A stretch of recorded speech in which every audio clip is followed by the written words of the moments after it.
Jennifer, last episode was such a powerful one when you told the story behind the story. In fact, it was quite interesting for you when you said passion, but in your story, I wish the audience for this episode will see that one, because what you really said was just going beyond the passion. It's actually the something within you to tell, to make people, where you feel you have to share this, Yes. Everybody's got a story, Jennifer. But then, as we close the last episode, how do you tell the story? That's what makes the difference. Right. What's your take in that? So my take is that when you're going to tell the story, first of all, and I believe this is the cardinal rule, it has to be truthful. That to me is the most important thing, because I can tell you from my experience that, a viewer can actually suss it out. They know when you're trying to pad up the story, when you're trying to, give them some extra stuff. The camera lens will find it out. The camera lens will find you out, And I also feel that words, you cannot gloss it all over. You will be found out. There are lots of people who have been, actually caught on doing this kind of thing. And plagiarism is not unknown. It's not at all unknown. So you better learn, first of all, that you have to be telling the truth. I think the truth matters. I think that the truth in the public square is the most important thing if you want to be a good journalist. I think that's very, very important.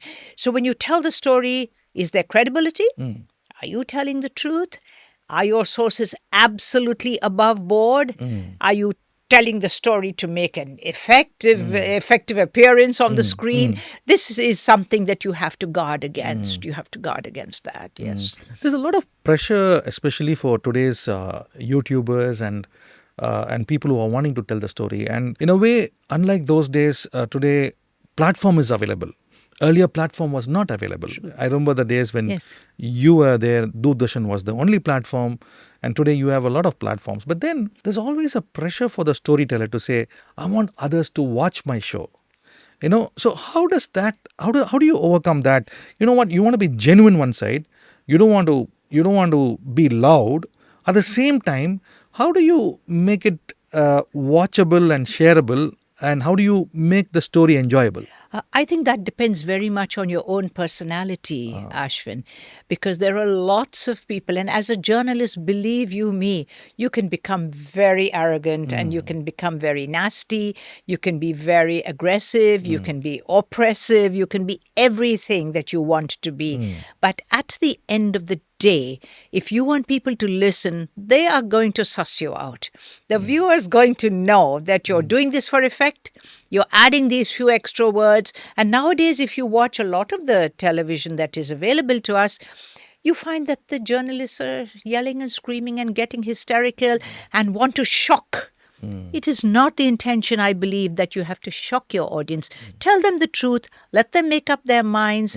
If they believe you, well and good, you've won something. If they don't believe you, that's because you've told them a lie. And I think that that is crucial. The truth has to set you free, really. Isn't that what the Bible says? Has to set you free. So I think that that's the most important thing if you want to be a journalist. And again, when you do stories, Jennifer, tell me, it's very interesting, sometimes the person, like even we both are doing this, I'm enjoying the way you tell the story, and I'm thinking of the audience, So how does one start thinking? Why are you doing the story? It's the audience, right? It's the audience matters. Yes. How does one keep that in mind and still speak the truth and still bring a kind of a feeling that, I want to be listening to this. So how do you do this packaging? Right. First of all, I believe that you have to put yourself in the place of the audience. Would you like to hear this story?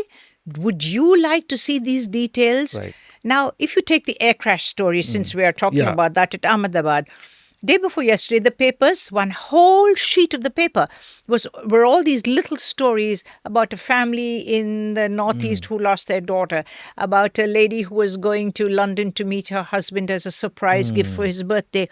That story was there. There were these stories that were all present in that newspaper. So these are the important things people want to hear.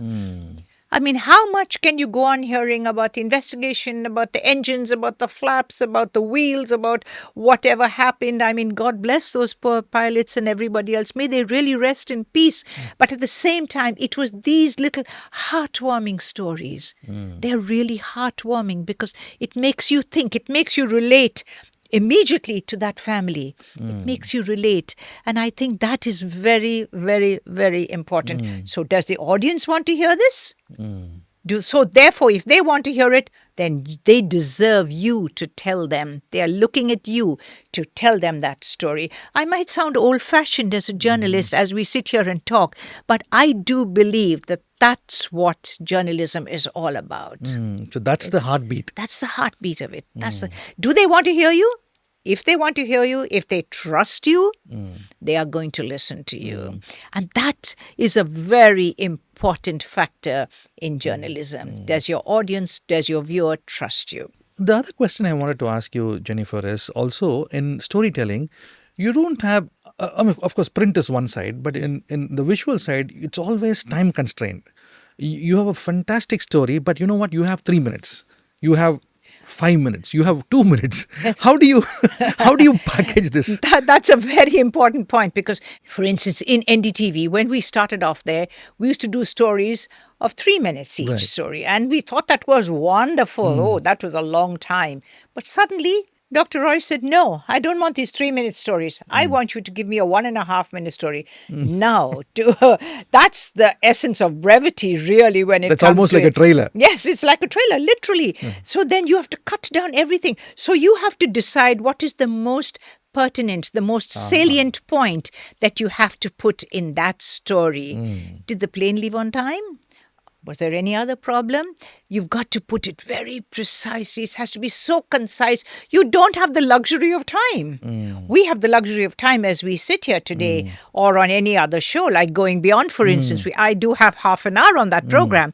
But supposing you told me to do that same thing in like 2 minutes, it would be very difficult. You would have to then decide what's the most important thing you want your audience to know about what happened or about the story within the story. That's very important. So now as people are looking at these reels, it's 1 minute reels. Yes. And these 1 minute reels, if it's good, they go to the story. That's how the game has changed. Yes. So what you're saying makes precisely, it's so important for storytellers to understand as much as you're aiming at the larger story, also get to the point of what's your 1 minute trailer. Right. Would it be fair to say that? Yes, of course, indeed. We had a rule that was a very solid rule. I remember in the very early days, I was told, does an 8-year-old or a 10-year-old boy living in the deep south in Tirunelveli district, can he understand your story? Does he understand what you're saying? Can he get the gist of the story in 1.5 minutes? If he's able to understand you, where you're coming from, you have succeeded. If he doesn't understand, well, go back, redo the story. You have to redo it. Otherwise, there is no way. People don't have time, Ashvin, these days. Who has the time to listen unless you really are free? Nobody's going to listen. So you better say it quick, be very succinct in what you're saying. Make sure that you have, another thing that journalists are very tempted, they use big words. I know that from experience. Sometimes I would say, can you give me the dictionary? I think I want to see what you mean. Jokingly, but the point is, that's not the way it should be. It should be simple, precise, concise, simple words, no big words, no words that people don't understand, no words that are not in daily use in our language these days. So that's very important. Jennifer, I have to ask this question. In your experience, you have done stories with very different people, right from the top to anyone and things like that.